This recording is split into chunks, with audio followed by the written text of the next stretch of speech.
Social मीडियावर viral झालेल्या कथित ऑडिओ क्लिप प्रकरणात भाजपचे माजी प्रदेश सरचिटणीस विजय वसंतलाल चौधरी यांना नंदुरबार स्थानिक गुन्हे अन्वेषण शाखेच्या पथकानं गुरुवारी रात्री धुळे येथून अटक केली। जातीवाचक शिवीगाळ आणि आक्षेपार्ह भाषेचा वापर केल्याचा आरोप त्यांच्यावर असून या प्रकरणी त्यांच्या विरोधात संबंधित कलमांसह अॅट्रॉसिटी कायद्यानुसार गुन्हा दाखल करण्यात आलाय।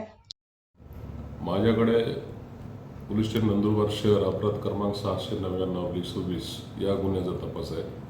सदर गुन्ह्यातील आरोपी विजय वसंतलाल चौधरी यांना PILCBने समक्ष माझ्या हजर केलं। त्यावरून मी सदर गुन्ह्यात या आरोपीस अटक करून सध्या लॉकअप केलं आहे। अधिक चौकशी करून पुढील तुम्हाला माहिती कळवण्यात येईल।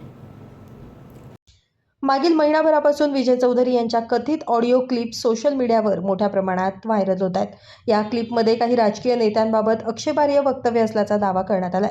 या कथित संभाषणांमध्ये डॉक्टर विजयकुमार गावित, डॉक्टर हिना गावित, रक्षा खडसे, आमदार एकनाथ खडसे आणि रोहिणी खडसे यांच्यासह इतर नेत्यांची नावं असल्याची चर्चा आहे।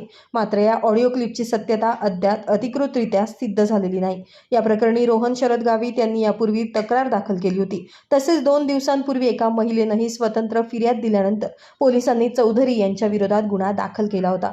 गुन्हा दाखल झाल्यानंतर विजय चौधरी जिल्ह्याबाहेर असल्याचं सांगितलं जात होतं। अखेर गुरुवारी सायंकाळी LCBच्या पथकानं धुळे येथून त्यांना ताब्यात घेत अटक केली आहे।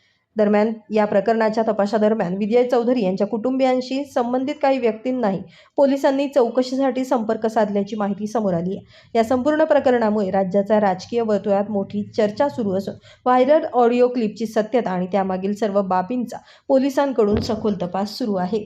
Bureau report, Lumbini news, Dhule.